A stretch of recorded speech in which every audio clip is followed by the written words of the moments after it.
Hello everyone, Barb here again, professional personal support worker working in home care for two employers, union steward and certified member and co-chair on the Joint Health and Safety Committee with one of my employers. Not a doctor or nurse, not an epidemiologist, but a science nerd and a medical nerd. This video, however, is not going to be about any of that for the most part. It's just, unless you've been living under a rock, you have heard the announcements today. Excuse me, sorry. Oh, yes, I did wash my hands when I came home, thank you. The announcements you've heard today, and they've come out, and that's the gross anatomy. The fine-tuning, the details are going to be coming out as time goes on, and your employers and unions will be looking at that and cobbling together information that they can send to you. I've mentioned this before. Now I've been hearing a lot of hubbub of questions and concerns, and I'll repeat what I've said before. There are third parties out there who say they represent you, and you know, some good ones, some not, and some make more of themselves than what they are. Some claim powers they don't have, and some will say, oh yeah, you know, we're on this. If you have a problem, call us and we'll do something about it. Well, here's the thing. If you have an issue with your employer, you need to speak to your employer. I mean, you can talk to a third party all you want, but they are not bound by the rules, regs, policies, and procedures of your company the way you are.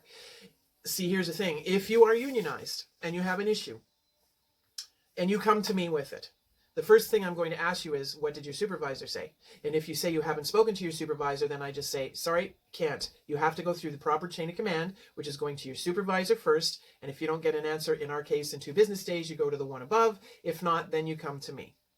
Okay. If you say you've spoken to them and you've done all this, okay, what can I do to help? Tell me the details. If you do not have an employer, or sorry, if you do not have a union, it's been a long time. I can barely remember not being in a union, but I do remember being in a situation, and I went up the chain of command, sorry, and it didn't work. Sorry. So what I did then, we're talking 20 odd years ago, I went to the Ministry of Labor, and they were able to advise me. So that may be an option for you, is if you've gone up the chain of command, it's still not working, go to the Ministry of Labor, because that's your legislation, that's your laws there, and they might be able to do that for you. Because as I said, you can talk to a third party, but they really can't do much that way for you.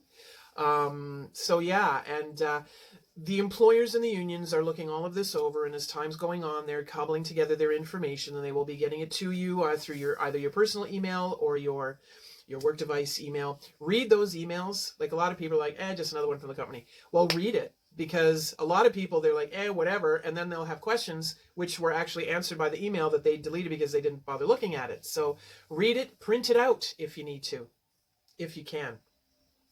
You might, what we do is, because it comes on the work device, is we'll use our own cell phones to snap a picture of it, because our emails disappear after a certain time. If you use the computer or the portal on the laptop, it'll still be there, and you can print it off that way as well. So, but yeah, just look to your employers, look to your unions. Pardon me. Sorry. They should be able to answer the questions for you. Now, on the topic of PPE, I've been hearing about shortages, things being rationed. Unfortunately, it's come to that because people who are, well, they weren't looking out for their fellow human, were buying everything up. So now we're having to pay that price. And remember what I said.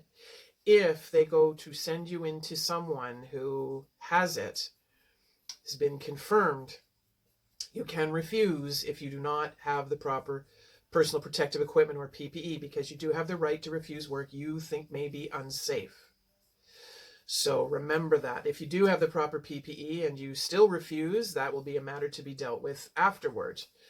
Just let your supervisor know. If you find out anyone does say, oh, hey, I've tested positive, or, oh, by the way, I happen to be in self-isolation, or I've been quarantined, let your supervisor know right away. Most likely should be a live call, and they will advise you from there. But yeah, now sanitizer is the big thing I've been hearing about, and I've said before, soap and water is the way to go, unless you have no soap and water at all.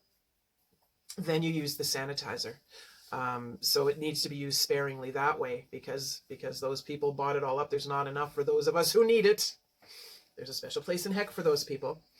I wish a pox on them. Well, not this pox, because it's kind of deadly, but one of the more minor inconveniencing poxes. I wish that on them. Anyway, so yeah, so that's basically it. Pay attention to what's going on. Look to your employer or your unions, and just take care of yourself, okay? And remember, too, that you can moisturize afterwards. If you get any cracks and stuff in your hands, it can be access for any germ. And I think that's about it. Anyway, take care, everyone. Stay healthy, stay safe, and have a good one.